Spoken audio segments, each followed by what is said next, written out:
Hello students, we'll continue with the chapter of light and today we will discuss the topic of refraction of light.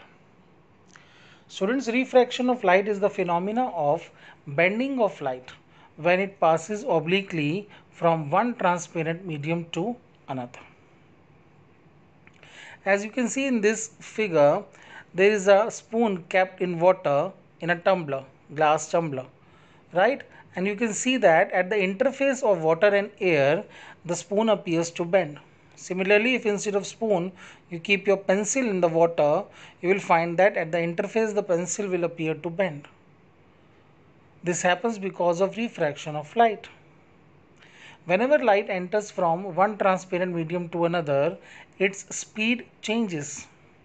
Due to change in its speed, it bends, and this bending is called refraction of light.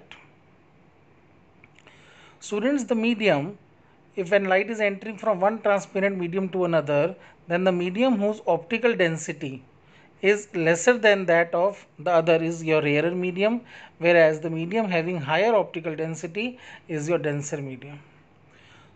Students, optical density and mass density both are different. Mass density is mass per unit volume, but optical density is the measure of refractive index, which we will study when we will talk about refractive index, right?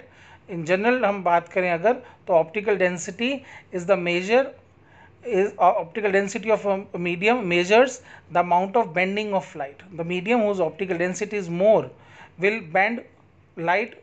In that medium, bending of light will be more. That means in that medium the speed of light will decrease, right? As you can see in the figure 1, light enters from a rarer to a denser medium. Since the second medium is denser, so speed of light will decrease and it will bend towards the normal. Whereas when light enters from denser to rarer medium, its speed increases and it bends away from the normal. So the cause of refraction of light is the change in the speed of light when it moves from one medium to another, which causes it to bend. And when light enters from rarer to denser, its speed decreases and it bends towards the normal. However, when it travels from optically denser to rarer, it bends away from the normal. Students, in chapter light, in the topic of reflection of light, we had studied laws of reflection. Similarly, here also we have two laws. The first law is the incident ray, the refracted ray, and the normal to the interface of the two transparent media at the point of incidence all lie in the same plane. Your incident ray, your refracted ray, and your normal, all these three lie in the same plane. Students, your second law is the ratio of sine of angle of incidence to sine of angle of refraction. Students, in trigonometry chapter you have studied trigonometric ratios and sine is one of the trigonometric ratio. So sine of angle of incidence to sine of angle of refraction is always constant. Sine I upon sine R is always constant for a given color of light and for a given pair of media.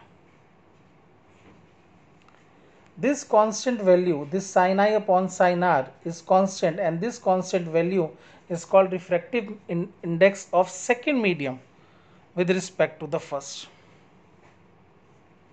That means when light will enter from one medium to another, then sine of angle of incidence to sine of angle of refraction, their ratio will always be constant. The ratio will always be constant for a given pair of media. If you will change the pair of media, the value will change. And if you will change the color of light, then again the value will change. This value will remain constant for a given color of light. And we call this value refractive index, and here this is the refractive index of second medium with respect to the first. Now, when we talk about refractive index, students, we talk about absolute and relative refractive index. Absolute refractive index is the refractive index of a medium, which is basically defined as the ratio of speed of light in air to the speed of light in given medium. That means when light is entering from one medium to another and your one medium is fixed, that is air, then the ratio of speed of light in air to the speed of light in the given medium will be your absolute refractive index.